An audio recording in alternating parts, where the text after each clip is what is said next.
በስመ አብ ወወልድ ወመንፈስ ቅዱስ አሐዱ አምላክ አሜን። መጽሓፍ ፈረንሳን ዝቅዱሳን ሻድሻይ ክፋል ካብ ዝሓለፈ ዝቐፀለ ቁጥዓ ቁጡዕ ምዃን ሰብኣውነት እዩ፣ ቁጥዓ ምንታግ ግን ክርስትያናውነት እዩ። ቅዱስ ጀሮም ቁጥዓ ፀርፍን ነፍሲ ምቕታልን ዘብፅሕ ሱርን መሰረትን ክፍኣት ተግባራት እዩ። መፅሓፍ ኣንጋረ ፈላስፋ ገጽ 208 ቁፅሪ 3 ሓደ ሰብ ዋላ እኳ ምዉት ዘተንስእ ብቕዓት እንተለዎ ቁጡዕ ሓራቕ እንተኾይኑ ግና ኣብ ቅድሚ እግዚኣብሔር ተቐባልነት የብሉን። ኣባ ኣጋቶን ቁጥዓ ጽልኢ ሓዊ ንምንዳድ ንምብራዕ ዝፀሓር ናይ ጅባ ክርቢት እዩ። መጽሓፍ ኣንጋረ ፈላስፋ ንቁጥዓን ብቐሊሉ ዝባሳጨን ሰብን ተድላን ደስታን የብሉን። ስራሕ ንዘይብሉ ሰነፍ ሰብ ድማ ፈታዊ የብሉን። ቁጥዓ ፍልጠት ፈሊጣን ተጥፍእ ጥበብ ጠቢባን ተህስስ ብሂል ፈላስፋታት። ቁጥዓ ንሓፂር ግዜ ብልጭ ኢላ እትጠፍእ ዕብደት እያ። ቅዱሳን ኣቦታት ሰይጣን ንሰብ ንምጥፋእ ኣብ ልዕሊ እቲ ሰብ ቁጥዓ የሰልጥን፣ የፍልሖ፣ የቃፅሎ። ትዕግስቲ ግና እግዚኣብሔር ብጽድቂ ሃይማኖትን ንቕኑዕ ምግባርን ኮይኖም ተፃሚዶም ኣብ ዘምልኽዎ ሰባት ይሓድር። መጽሓፍ ተግሳጽ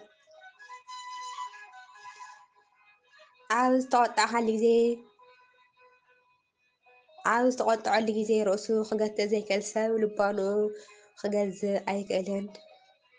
ካብ ፈላስፋታት ነቶም ሕማቓት ቃላት ወሓጦም እምበር ካብ ኣፍካ ኣይተውፅእ እዮም። ቅዱሳን ኣቦታት ወደየ ቁጥዓኻ ኣብ ልዕሊ ብፃይካ ኣብ ዝተልዓለሉ ግዜ ንፈጣሪኻ ከም ዝበደልካዮ ዘክር። ካብቲ ብፃይካ ዝበደለካ በደል ንስኻ ዝበደልካዮ በደል ከም ዝዓቢ ሕሳብ ንምልዓል ቁጥዓኻ ንእግዚኣብሔር ብምሕሳብን ፅቡቕ ስራሕ ንምስራሕን ተቐበሎ። መጽሓፍ ዕዳኻ ምእንቲ ከድምስሰልካ ሓጢኣትካ እውን ክስረየልካ ንኣፍ ደገ ቁጥዓኻ ብኸምዚ ይዕፀዎ። ሓደ ኣቦ ብቁጣ ዝሓደገ ሰብ ንክልተ እውን በደል ምሕሳብ ኣቆመ። ምክንያቱ ውሉድ ምውላድ ዝቕፅል ወላዲ ምስ ዝህሉ ጥራሕ እዩ። ቅዱስ ዮሃንስ ዘስዋዕቱ ቅንኢ ካብ ምስ ብቕንኢ ዝተለኸፈ ሰብ ምቕማጥ ምስ እንስሳታት ምቕማጥ ይሐይሽ።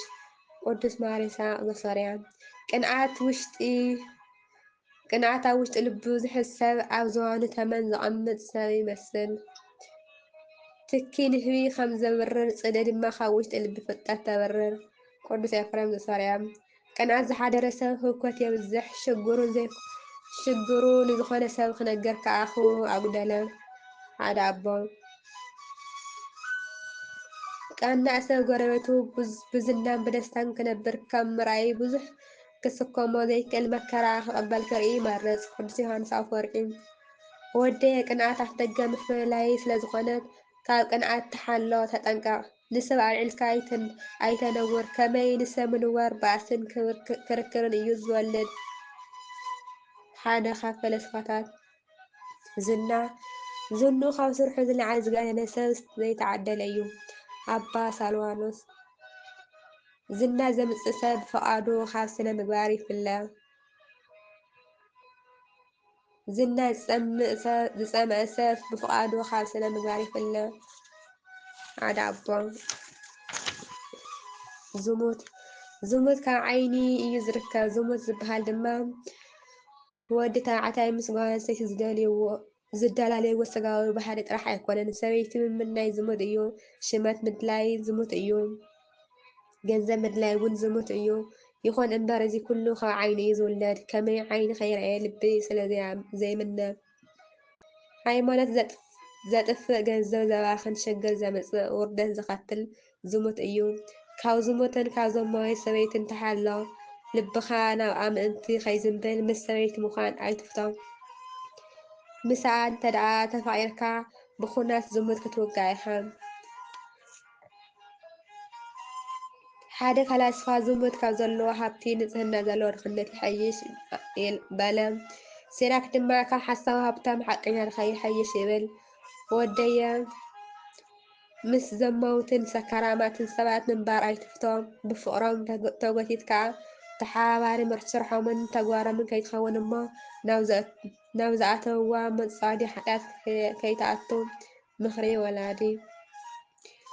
ወደየ ስጋዊ ፍትወት ናብ ዝመስለ ስለ ዘምርሕ ካብ ስጋዊ ምንዮት ርሓቕ። ጽዩፍ ዘረባ ኮነ ዓይንኻ ምጽቃጥ ኣይተዘውትር፣ ምኽንያቱ እዚ ኩሉ ዘመውቲ ዘዘውትርዎ እዮም። ውዳሴ ከንቱ ዝፈቱ ሰብ ነፍሱ ናብ ባሕሪ ጥፍኣት ይደርብያ። ካብ ፈላስፋታት ውዳሴ ከንቱ ሰናይ ነገርና ኩሉ ዝሰርቕ ፍረ ድኻምና ኩሉ ዝዘርፍ ሽፍታ እዩ። ኦ ፈተወይ ውዳሴ ከንቱ ብገዛእ ርእስኻ ብምምክሓን ምኹራዕን መረጋገፂ ውፅኢት ትምክሕቲ ምዃኑ ፍለጥ። ቅዱስ ሊቀ ዲያቆናት ሓቢብ ጊዮርጊስ። ከምቲ ንሓደ ክቡር ንብረት ክንቀልዖ ከለና ርዝነቱ ዘጉድል ሽምዓውን ኣብ ቅድሚ ዋዒ ዝመክኽ ከምኡውን ብረኣየለይ ዝግበር ሰናይ ግብሪ ዋጋ የብሉን። ነፍሲ ብውዳሴ ከንቱ ቀልጢፋ እትዓኑ ኩሉ ዋጋኣ እውን ተጥፍእ። ቅድስቲ ሰንቅሊቲካ።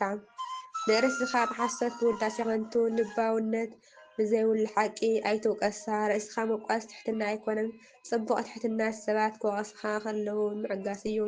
ቅዱስ ሰራጵዮን። ጸግኻ ክብ ኣቡሎ ጉዙእ ውዳሴ ከንቱ ግና ኣይትኹን፣ ምኽንያቱ ጸጋን ዘለዓለም ንኽነባር እዩ። ውዳሴ ከንቱ ግና በይኑ ዝተርፍ እዩ። ካህን ኣባ እስድሮስ። ክትነኣር ምስደሊ ናይ ምፍላጥ ዓቕምኻ ይጠፍእ። ንሓጺን ምምራት ከም ዝበልዖ ናዕዳ ሰባት ውዳሴ ሰባት ንንጹህ ልቢ የጥፍኦ። ከምቲ ሓረግ ንተኽሊ ዝቐትላ ብዙሕ ናዕዳ ንመንፈሳዊ ህይወት ይቐትል። ቅዱስ ሙሴ ጸሊም። ከምቲ ሽምዓ ኣብ ቅድሚ ሓዊ ትመክኽ ከምኡ ድማ ነፍሲ ሰባት ኣብ ቅድሚ ናዕዳ ሓይላ ይደክም። ሓንቲ ካብ ቅዱሳን ኣዴታት እንተተወቒስና እቲ ድኻም ናትና ድኻም እዩ ንነፍሱ ዝወቅስ፣ ሕስርቲ ነፍሲ ገይሩ ዝቖፅራ ብፍቓድ ኣምላኽ ዝመላለስ ቁኑዕ ሰብ እዩ። እቲ ዝኸፍአ በደል ሓደ ሰብ ንነፍሱ ባዕሉ ጥበበኛ ምዃኑ ክኣምን ከሎ እዩ። ቅዱስ ሙሴ ጸሊም። ኦ ፍቑረይ ስለምንታይ ከንቱ ዝኾነ ውዳሴ ካብ ሰብ ትደሊ? ሳጥናኤል በዚ ከም ዝወደቐ ኣይትዝክርን ዲኻ? ጎይታና መድኃኒና ኢየሱስ ክርስቶስ ካብዚ ከፈውሰና ኢሉ ርእሱ ኣትሕት ኣበለ። እንታይ ደኣ ካብዚ መንገዲ ጎይታ ፍንትው ክብል? ስለምንታይ ሎሚ ኣመስጊኖም ጽባሕ ዝረግሙ ካብዚ ሰብ ናይዚ ዓለም ውዳሴ ትደሊ ኣለኻ? ሓቀኛ ውዳሴ ምርካብ ትፈቱ ዲኻ እምበኣር ርእስኻ ትሕት ኣብል ብቓል ዘይኮነ ብተግባር። ቅዱስ ዮሃንስ ኣፈወርቂ። ትዕቢት ኣነነት። ትዕቢት ንስኻ ቁኑዕ ካልእ ግና ጌገኛ ከም ዝኾነ እተርኢ መስትያት እያ። ትዕቢት ንስኻ ፈላጥ ካልእ ኩሉ ባዶ ከም ዝኾነ እትነግር ሓሳዊት ዓርኪ እያ። ቅዱሳን ኣቦ። ፈተወይ ዝዓበየ ኃጢኣት ትዕቢት እዩ እሞ ርእስኻ ካብ ትዕቢት ሓሉ። ንሰብ ዋና ጸላኢኡ ትዕቢት እዩ። ነገር ዘብዝሕ ሰብ ይወድቕ። ካብ ዘየስተውዕል ሰነፍ ሃብታም በሊሕን ኣስተዋዕን ድኻ ይሐይሽ። ብልቢ ትሓስብ ትዕቢት ኩሉ ግዜ ኣብ ነፍሲ መከራ ተስዕብ። ቅዱስ ማሪሳቅ። ቅዱስ ሙሴ ጸሊም። ነቲ ኣብና ዘሎ ትዕቢት ምእንቲ ክንጻወር ዘለፈ ካልኦት ንኸኣል። ሓደ ሰብ ዘለፋን ውርደትን እንተተጻዊሩ ትሕትና ክትወርደሉ እያ። ከምኡውን ጓሂ ልቢ ምስም ክርስቶስ ብትሕትና ምጽማም ነቲ ዝተሰበረ ልቢ ንምጽጋን ካብቲ ሓይሊ ዝህብ ኣምላኽ ሓይሊ ንረክብ። ንሓደ ሰብ ክትሕግዝ ምስ ትደሊ ብስቱር ግበሮ፣ ምስኡ ድማ ትዕቢት ኣወግድ። ቅዱስ ኤፍሬም ሶርያዊ። ምኽሪ ኣየድልየንን እዩ ካብ ማል ዝዓቢ ትዕቢት የለን። ቅዱስ ባስልዮስ። ብትዕቢት ምእንቲ ከይትመውት እቲ ዝሰርሕካዮ ከዓ ከም ትኪ በይኑ ከይጠፍእ ተጠንቀቕ። ከምቲ ዝተባህለ እቲ ደው ኢሉ ዘሎ ዝመስሎ ከይወድቕ ይትጠንቀቕ። ሓደ ኣቦ። ትዕቢት ንኹሉ ድኻምና ንኽኸንቱ ትገብሮ። ኣባ መቃርስ። ድሕነት ነፍስኻ ትደሊ እንተኮይንካ ካብ ሰይጣናዊ ትዕቢት ህደም ነፍስኻ ኣሕስር። ሽዑ ነቲኻ ኣብኻ ዘሎ ትዕቢት ክትቆትሎ ኢኻ። ሓደ ካብ መነኮሳት።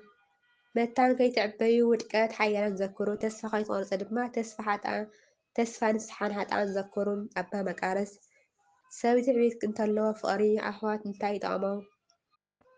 ኣባ ኤልያስ ትዕቢት መጀመርታ ውድቀት ክትከውን ከላ ትሕትና ድማ መጀመርያ ክብሪ እያ። ሓደ ኣቦ ዕቡይ ክወድቕ ከሎ ምውዳቑ ዘስካሕክሕ እዩ። ስለዚ ንጸላእትኻ ከይትሓፍር ትዕቢት ግደፍ። ትሕትና ክትወሃበካ ለምን፣ ጥንቁቕ ድማ ኩን።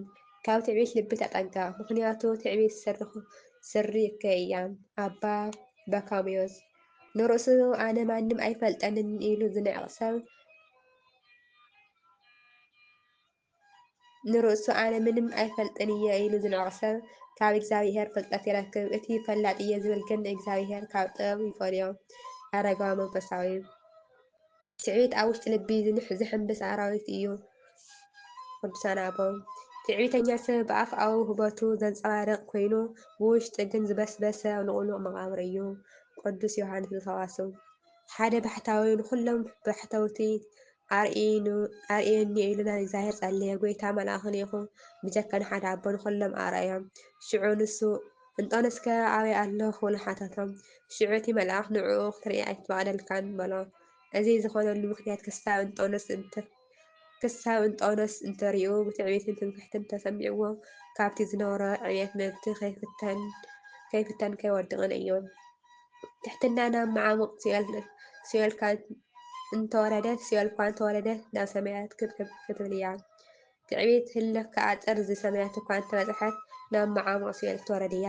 ኣባ ኣርሳንዮስ እምበኣርከስ ትዕቢት ሞት እተውርስ ሲኦል እተውርድ ስለዝኾነት ብትዕቢትን ጃህራን ኣይነጊፅ። ንጽህና ስጋ በይኑ ዘይኮነስ ትሕትና ምስ ንጽህና ነጥሪ። ኣባ ሕርያቆስ አሜን አሜን አሜን። ወስብሐት ለእግዚአብሔር ወለወላዲቱ ድንግል ወለመስቀሉ ክቡር አሜን። ሻዓይ ክፋል ይቕፅል።